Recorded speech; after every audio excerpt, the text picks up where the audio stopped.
He was flamboyant before flamboyance became fashionable. He was loud before loud was cool. He was confetti-covered before confetti became a pop culture staple. This is the story of Charles Elmer Rip Taylor Jr., the American comedian and actor whose infectious energy, booming voice, colorful costumes, outrageous comedy, and signature confetti-throwing antics made him one of the most unforgettable entertainers of his time. From humble beginnings in Washington, D.C., to becoming a television staple and beloved pop culture figure, Rip's life was as exuberant and vivid as the confetti he threw so joyfully at audiences around the world. Charles Elmer Taylor Jr. was born on January 13, 1931, in Washington, D.C., to a waitress and a musician. His early years were not full of laughter and applause. His father died when he was just a child, forcing young Charles to face life's hardships early. Crises and challenges became part of his story, and humor eventually became his refuge. Even in those young years, there was something about him that hinted at showmanship.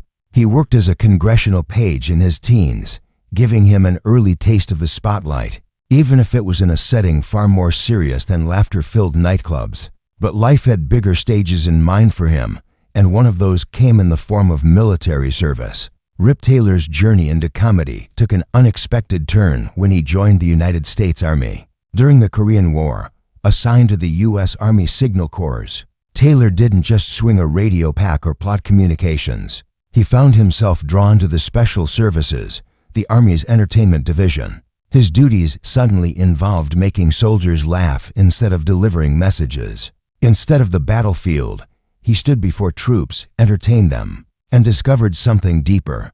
Comedy wasn't just a hobby, it was his calling. Being able to make people laugh under difficult circumstances unlocked something inside him. He could take pain and turn it into joy. This was the origin of Rip Taylor the comedian, not on a bright Broadway stage, but in doubtful moments during wartime performances that called for relief more than applause. After his Army service, Rip returned to civilian life with comedy on his mind and a dream in his heart. At first, his style was familiar: standard stand-up routines, one-liners, and mimicry of popular songs.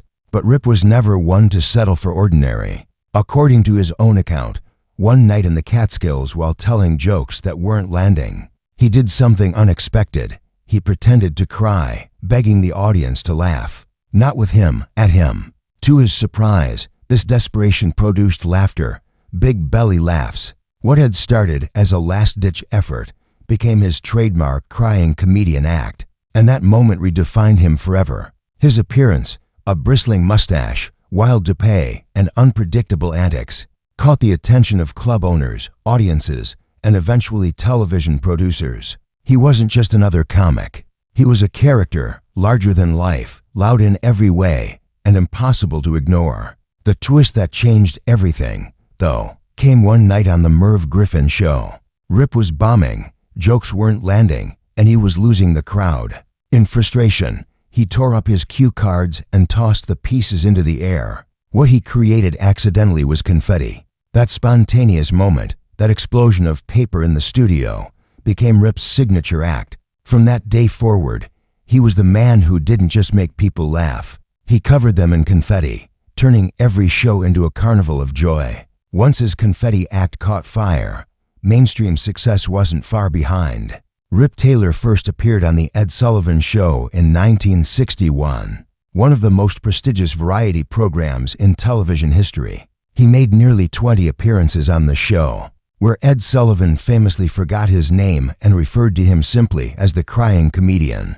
From there, Rip became a familiar face on television throughout the 1960s and 1970s. He reveled in the madness of variety shows, game shows, and talk shows. Audiences saw him on The Jackie Gleason Show, The Tonight Show, The Mike Douglas Show, Super Password, Match Game, and many others. But his most memorable television appearances came as a celebrity panelist and judge on game shows, most notably Hollywood Squares, The Gong Show, To Tell the Truth, and Match Game. His energy on these shows was electrifying, more than mere comic relief. He became part of the fabric of television pop culture at a time when variety and game shows were America's favorite entertainment. Rip didn't just appear on game shows, he hosted his own. Created by Chuck Barris of the Gong Show fame, the $1.98 beauty show was a playful parody of beauty contests that turned pageantry on its head. The prize, a bouquet of rotten vegetables and just under $2, literally $1.98, which Rip would proudly award with his trademark flair. The series ran from 1978 to 1980 and exemplified Rip's unique brand of comedy. Here was a show that didn't take itself seriously, and neither did its host. And that was the whole point. Confetti, goofy costumes, irreverence, and laughter were the rules of the day, not poise or etiquette. With Rip at the center, even a beauty show became a canvas for laughter, absurdity, and joy. Rip Taylor's talents didn't stop at television. He appeared in films and lent his voice to animated characters. He made comical film cameos, often playing himself in projects like Wayne's World 2 and the Jackass franchise, where his confetti-filled entrances were the perfect complement to the film's off-the-wall energy. But beyond comedy cameos, Rip also worked as a talented voice actor, including a notable role as Uncle Fester in an animated version of The Addams Family, earning him an Emmy nomination. His voice wasn't just silly, it was expressive, dynamic, and unmistakable. Like everything he did, Rip brought enthusiasm to every character he voiced. He also appeared in more serious, dramatic roles, including playing a flea market owner in Indecent Proposal, showing that, behind the confetti and camp, there was a real actor who could adapt to many styles. Rip wasn't confined to television and film. He also shined on stage. He appeared in Broadway productions such as Sugar Babies, where he stepped in to replace the legendary Mickey Rooney. He also took part in classics like Anything Goes, Oliver as Fagin, Peter Pan as Captain Hook, and A Funny Thing Happened on the Way to the Forum. These live performances showcased his versatility. On stage, Rip could sing, act, and bring characters to life just as vividly as he brought laughter to television audiences. His theatrical work proved he was more than a confetti-throwing comic. He was truly a well-rounded entertainer. Rip Taylor may have been larger than life on stage, but his personal life painted a picture of a deeply human man. Despite hardships in his childhood and the challenges of life in show business, he didn't become hardened. He became compassionate, giving, and generous. He supported numerous charitable causes, including mental health organizations like the Thalians, an organization dedicated to mental health awareness and support. For much of his adult life, Rip shared his life with his partner Robert Fortney, a relationship that endured for decades. Washington, D.C., where childhood struggles could have hardened him. He chose the path of exuberance. Life handed him challenges, but he transformed each one into an opportunity to bring delight to others. This was not accidental. It was intentional. Every confetti toss, every outrageous costume, every booming laugh carried a message. Joy is contagious, and the human spirit thrives on shared mirth. Rip Taylor did not just perform. He elevated comedy into a philosophy.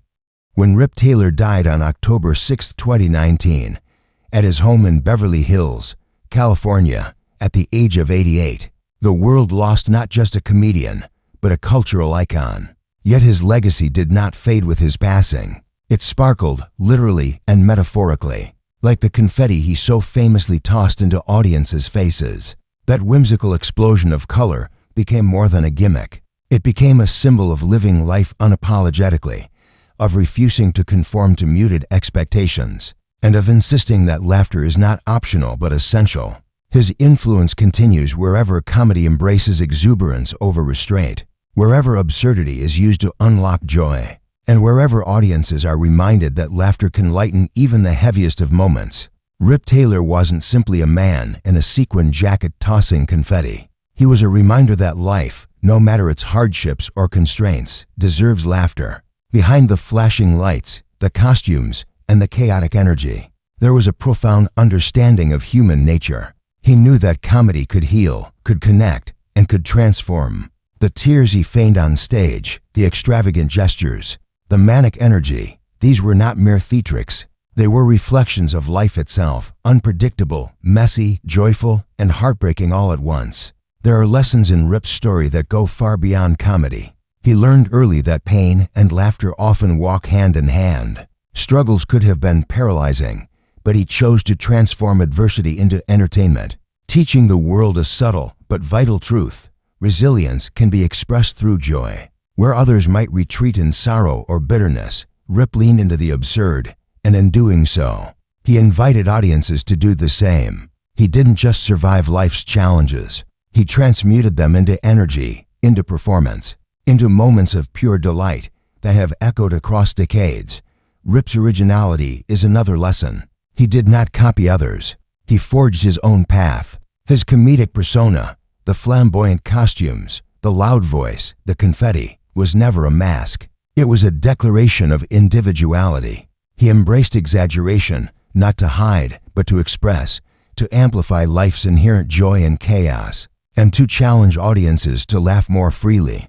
The confetti, that accidental spark of genius during a failing performance, reminds us that innovation often arises from spontaneity, from the willingness to take a risk, from moments when the ordinary fails and creativity emerges. Sometimes, the greatest breakthroughs are unplanned, born out of chance and courage, and Rip Taylor exemplified this principle throughout his career. Whether on stage in Las Vegas, on the television sets of Hollywood squares, the Gong Show, or the Ed Sullivan Show, or in films where he brought his larger-than-life persona to supporting roles, Rip Taylor's energy transcended the medium. His humor connected generations, not only because it was funny, but because it was heartfelt. He reminded us that entertainment is not just distraction. It is connection, it is empathy, it is shared experience. Every person who witnessed his confetti cascade, every viewer who heard his booming laugh, became part of a communal celebration of human joy. His life also illustrates the transformative power of embracing your uniqueness.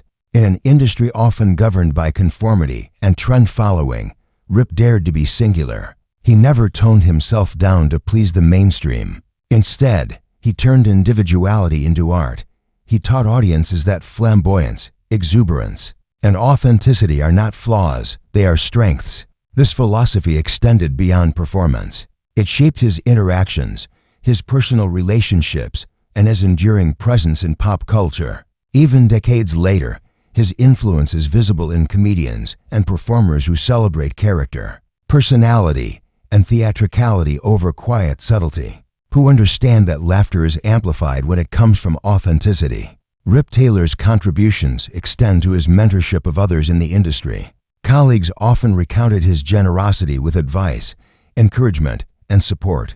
He understood that comedy was a shared craft, that laughter is amplified when it multiplies. This generosity, combined with his relentless work ethic, longevity, and willingness to evolve across television, film, and stage, positions Rip not just as a performer, but as a pioneer in American comedy. His body of work is a masterclass in building connection, creating joy, and leaving an indelible mark on audiences. Perhaps most remarkable is the resilience underlying all of this joy. Rip's life was not without struggles. Growing up fatherless, navigating a career in a sometimes unforgiving entertainment industry, and maintaining authenticity in a world that often penalizes difference required courage.